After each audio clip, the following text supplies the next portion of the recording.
Hello student, देखते हैं question number 7 को। 6 तक मैंने क्वेश्चन करा दिए थे हाइट डिस्टेंस के, और 7 से देखते हैं। From a point on the ground the angle of elevation of the bottom eight the top of the transmission tower fixed at the top of the 20-meter high building are respectively 45 and 60 degree. Find the height of the tower. Tower का height पूछा है। Question में बोला गया है कि एक building है और बिल्डिंग के ऊपर टावर को फिट किया गया है, और उस टावर के बॉटम का एंगल और उस टावर के टॉप के एंगल 45 और 60 दिए हुए हैं।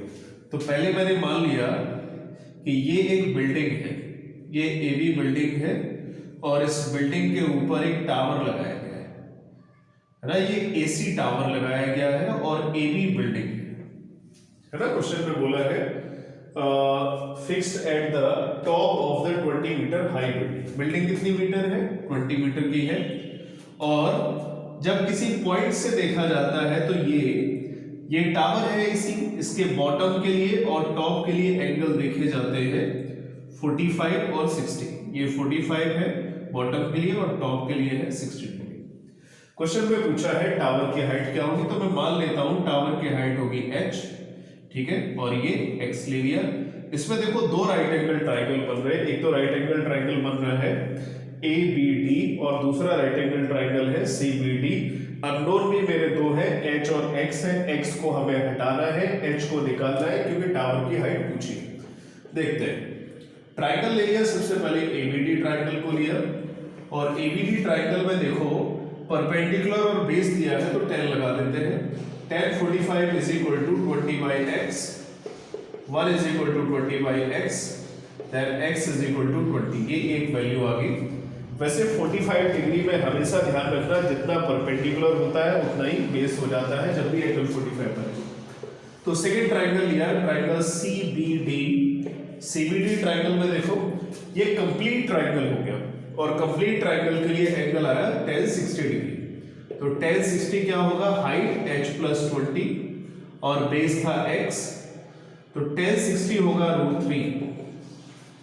h प्लस 20 और x की वैल्यू मैंने 20 निकाल ली, ठीक है। अब इसके बाद हम इसका क्रॉस मल्टीप्लाई करते हैं, तो 20 √3 is equal to h plus 20, और इसके बाद देखते हैं इधर h is equal to 20 √3 minus 20, transposition कर लिया। फाइनली हम यहां से h की वैल्यू को निकाल देंगे। h is equal to 20 √3 minus 1। चाहो तो इधर ही छोड़ सकते हो, चाहो तो √3 की वैल्यू को पुट कर सकते हो। और √3 मैंने कल भी बता रखा है, और ये अब याद रखना, √3 ये वैल्यू पता होनी चाहिए। 1.414, 1.732 और 2.236।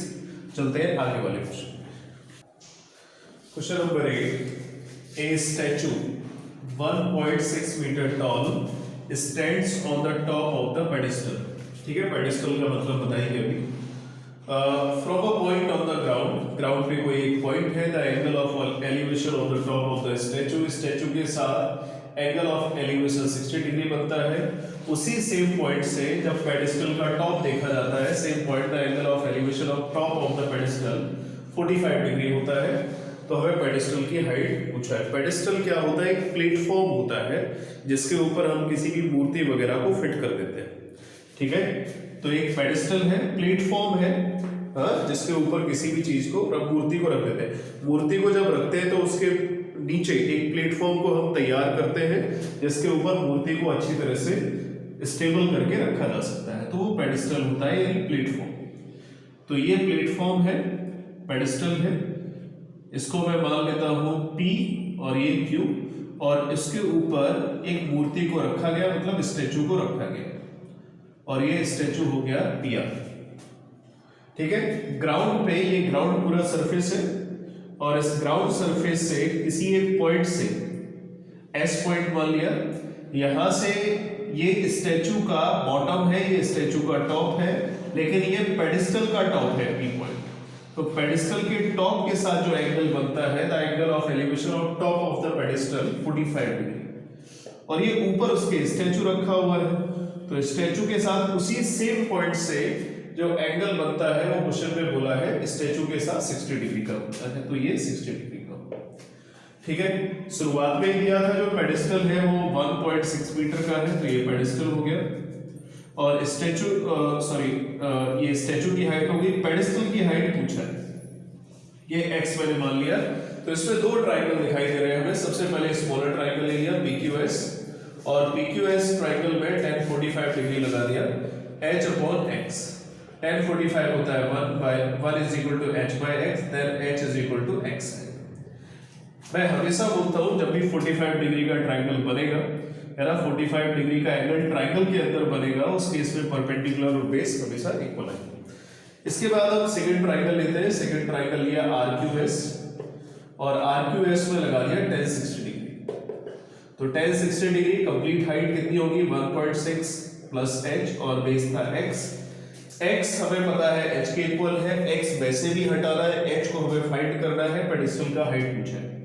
तो √3 is equal to 1.6 plus h upon x, cross multiply कर लेते हैं, तो √3x is equal to 1.6 plus h मिलेगा। इसके बाद की सॉल्विंग इधर देख लेते हैं।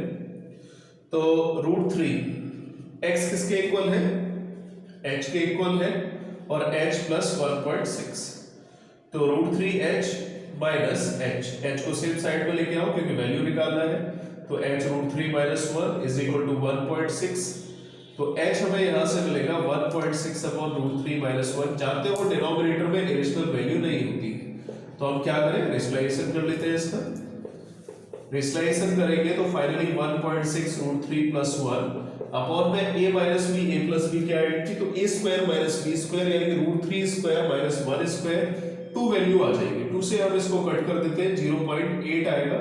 तो फाइनली हमें आंसर मिलेगा h is equal to 0.8 √3 plus 1। ठीक है, अगर इसमें चाहो तो √3 की वैल्यू पुट कर सकते हो। ये मेरा आंसर हो गया। Next question number 9, the angle of elevation of top of the building from the foot of the tower is 30 degree. Tower के फुट से बिल्डिंग के टॉप के लिए एंगल ऑफ एलिवेशन 30 दिया है। At the angle of elevation of top of the tower from the foot of the building is 60 degree.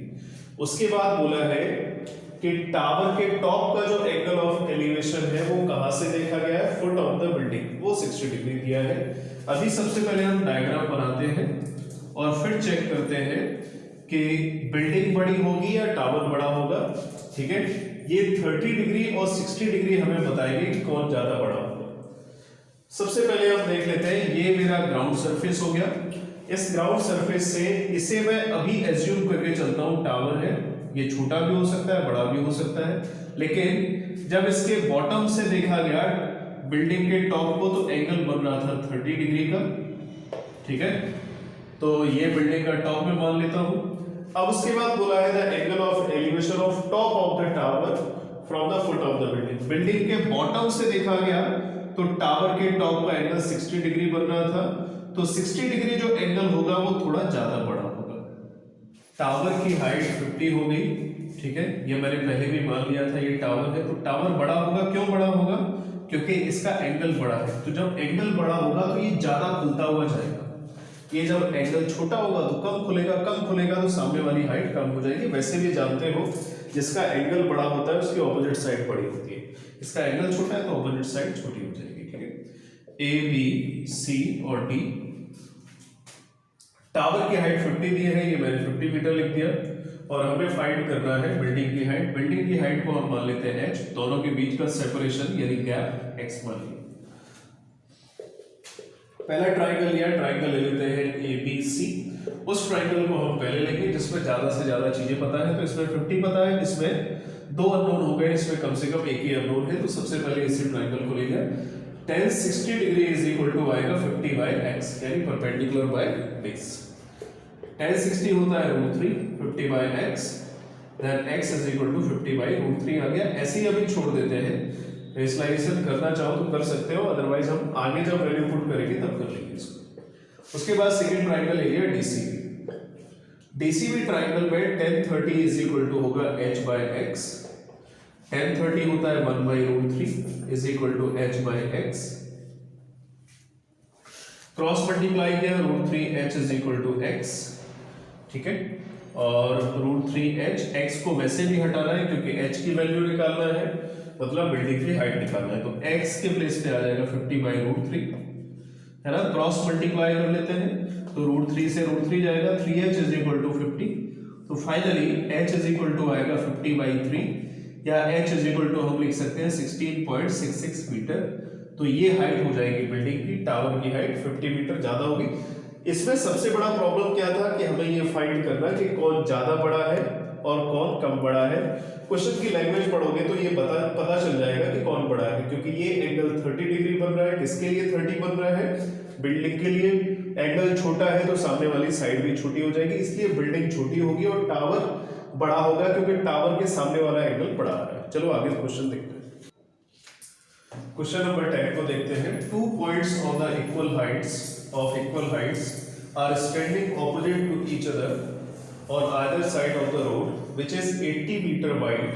From a point between them on the road, the angles of elevation of top of the poles are 60 degree and 30 degree. दो पोल है, ठीक है, equal Heights के हैं दोनों ही।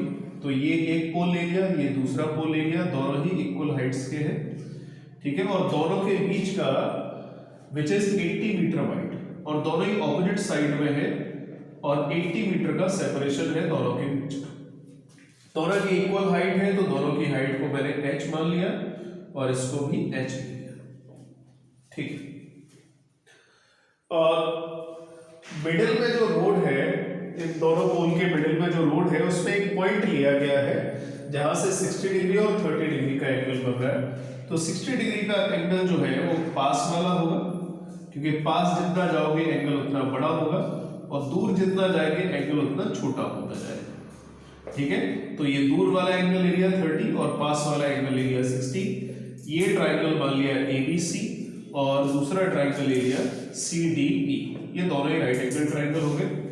अब question में पूछा है एक तो h क्या होगी, यानी दोनों पोल की हाइट क्या होगी, जो भी होगी दोनों की सेम होगी। दूसरा क्वेश्चन पूछा है कि वो पॉइंट बताओ, वो पॉइंट का डिस्टेंस बताओ पोल से, जो पॉइंट मैंने रोड पे लिया हुआ है, जहां से हम एंगल ऑफ एलिवेशन टॉप के लिए बना रहे हैं दोनों पोल पे। तो ये जो डिस्टेंस है पॉइंट की वो मैंने x मान ली। मैं थोड़ा अलग से लिख देता हूं जिससे समझ में आ जाए। ये x हो गई, टोटल है 80, तो ये x है, तो दूसरा कितना हो गया 80 माइनस x हो गया, ठीक है। अब मेरे पास दो ट्राइंगल है, दो ही अननोन है, बिकॉज x एक अननोन हो गया और h दूसरा अननोन हो गया।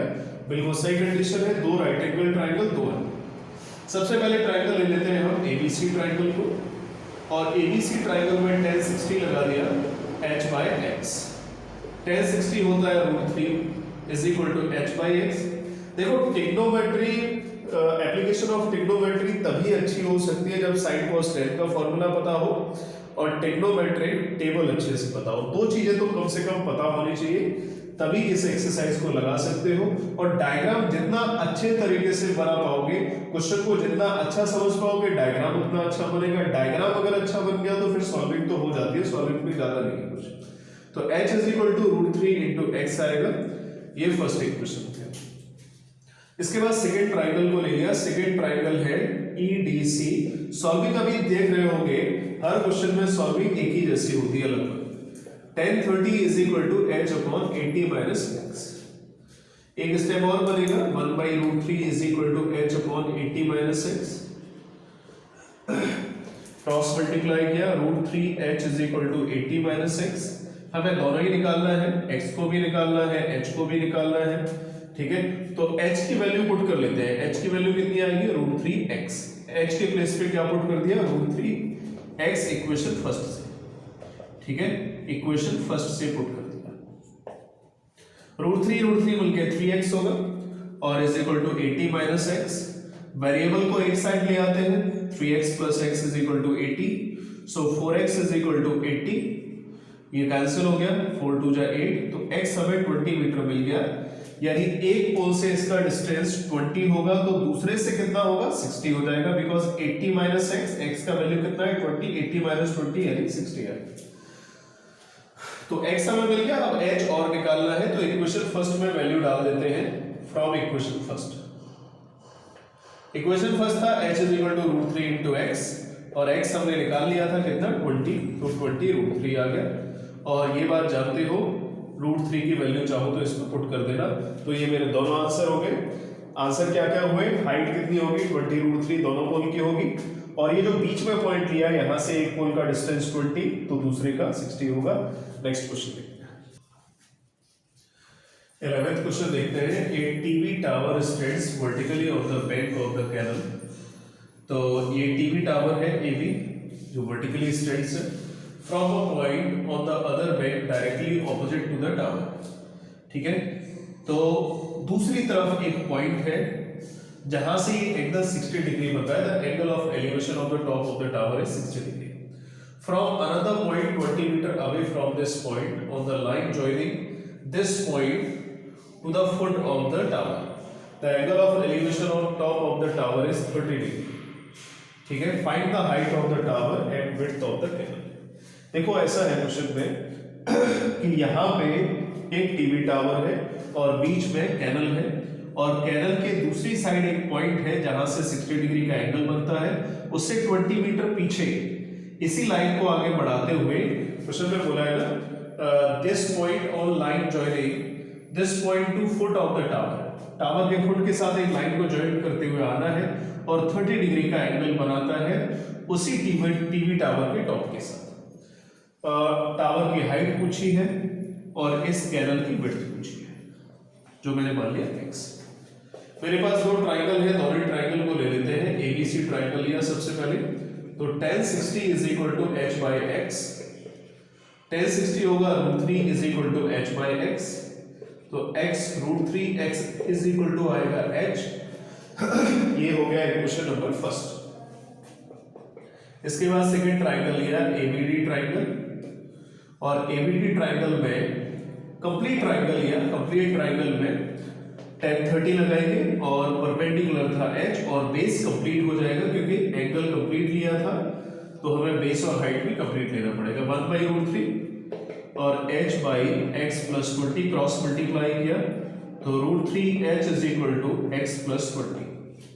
ठीक है, h का वैल्यू हम लोगों ने निकाल रखा था, हमें दोनों ही वैल्यू निकालना है, h का भी और x का भी। तो पहले किसी की भी निकाल लो, h या x की। तो मैंने h की वैल्यू को पुट कर दिया, रूट 3 3 होगा, 3x is equal to x plus 20। So 3x minus x is equal to 20, then 2x is equal to आएगा 20, then x is equal to हमें मिलेगा 10 मीटर। अब x मिल गया, x की वैल्यू को हम पुट कर देते हैं इक्वेशन नंबर फर्स्ट में। तो root 3x is equal to हो गया h, और x की वैल्यू थी 10। ठीक है, तो h हमें फाइनली यहां से मिल जाएगा 10 रूट 3। जैसा मैंने बताया था कि हमेशा रूट 3 की वैल्यू पुट कर दिया करना। तो एक साइड ये टीवी टावर था, बीच में कैनल था, दूसरी तरफ पॉइंट था, तो यानी इन दोनों के बीच का विड्थ हमें मिल गया, यानी कैनल का विड्थ मिल गया x मींस 10 मीटर। ये सॉल्विंग समझ में आ गई होगी। और हाइट पूछी थी तो हाइट भी हमें मिल गई 10 रूट 3। अब ये 11 क्वेश्चन हो गए। आगे वाली वीडियो में जो बचे हुए क्वेश्चन थे उनको हम कंप्लीट करेंगे। Okay, thank you.